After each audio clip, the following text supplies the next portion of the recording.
Hello, malt mates. I'm Ralphie, and welcome to the Whiskey Bothy, and welcome to review number 1070. Extras, extra content, extra engagement, extra opinion, extra advice, extra attitudes, and occasionally an extra rant. Depends how I'm doing. At the moment, I'm in a good mood. I've got a decent single malt here. It's young, but it's interesting. It's engaging. This is the bottle here. I have it, and I've just reviewed it. I have it up in the shelf, and I've just reviewed it in my last review, number 1070. And of course, there is something that immediately appeals. It's natural colour, unchill filtered, so you're getting the authenticity. And then, if you know anything about Lochleigh Distillery, you will know that it is a small, independent farm distillery which grows the barley that it uses to produce its whisky. So it is a local indigenous barley user. This is really quite important because this is the direction that whisky is going. People with budgets who are proactive customers, not passive consumers, are aware of the relevance of the provenance of a distillery. And it's very easy for me to talk about that and start to deep dive it a wee bit. But I want to take this opportunity to talk about two things that I get asked constantly. And this is really by folk who don't know a lot about whisky or are just occasional whisky buyers. But I'm going to take this opportunity to address it. And the first one is, Ralphie, why are you adding water to the whisky and reducing the flavour? Because it's been bottled by the producers to give the best flavour, because that's what the brand ambassadors tell us. And you've added water, so it's automatically diluted. So what's the point of that? And the answer is very simple.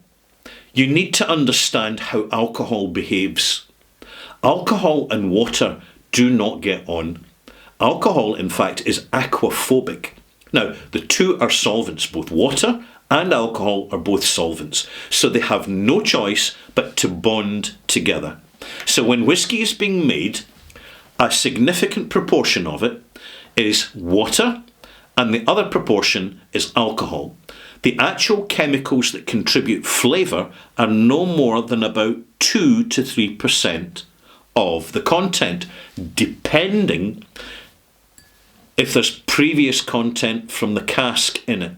So if you were to put whisky into a cask that had a great big pool of sherry at the bottom, well, that would certainly be adding to the composition big time, significantly by 1 or 2%. But the reason we add water and we simultaneously give it time is that what we're doing is we're changing the balance in the glass between the alcohol and the water. Now, they're held together, static in the bottle, bonded together whether they like it or not. But as soon as you add more water, you reduce the influence of the alcohol to hold on to its flavour. The alcohol is weakened because the water has been strengthened. And that means that the alcohol, whilst remaining in the glass, is no longer able to hold on with such strong chemical bonds to the flavours that are making and contributing to what's in the glass. The result is you start to chase off the flavours from the alcohol, and as it does so, your nose is there to meet it. It doesn't happen instantly, it doesn't happen over a few seconds. It can happen over a few hours, quite literally.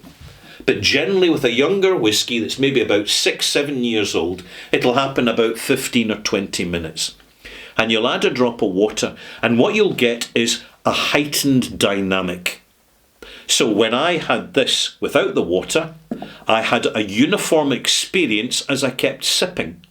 However, as soon as I added water, the balance was disturbed. The balance and the force is disturbed, and therefore it starts to change. So with each subsequent sip, I can register that change on my palate and on the nose as well.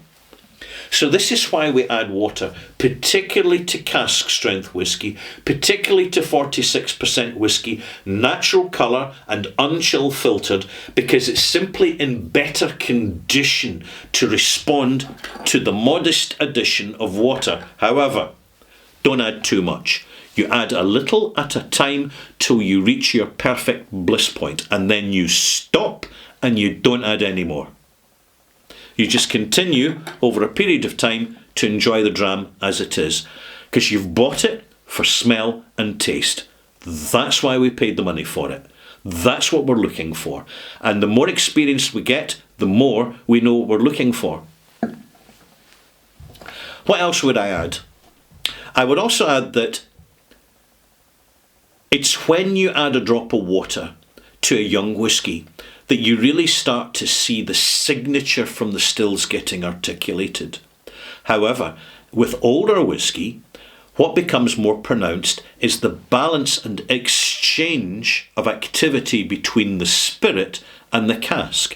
And once we get over 18 years old, we're really seeing the cask start to dominate the experience. If you were to ask me, hey Ralphie, tell us what's the perfect age, average age, for all Scotch whisky right across the board, hey, even the peaty ones, if they've used a decent refill cask to help hold on to the phenolics, I would say 17 to 25 years old.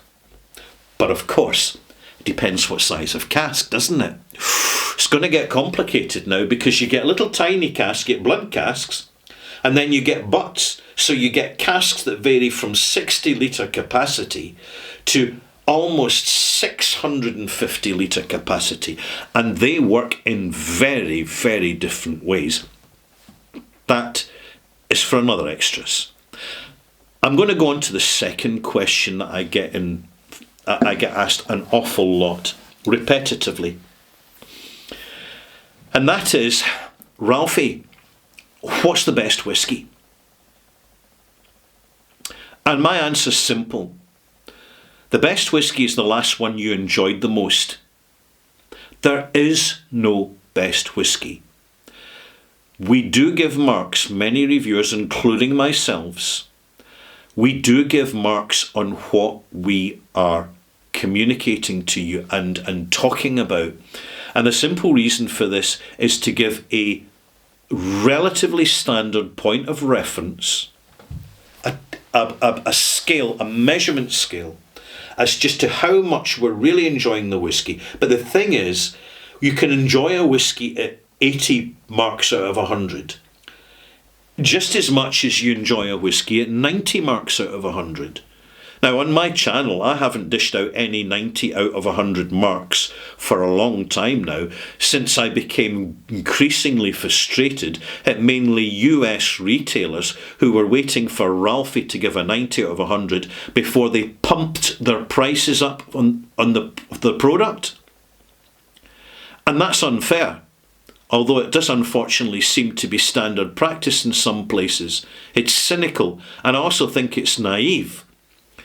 If anything, you know, if you get a really good review for a whisky, the marketing energy that a retailer would get from actually bringing the price down, even by $5, I mean, you can't buy that publicity, because it's only going to be half a dozen customers in before it's ablaze across social media.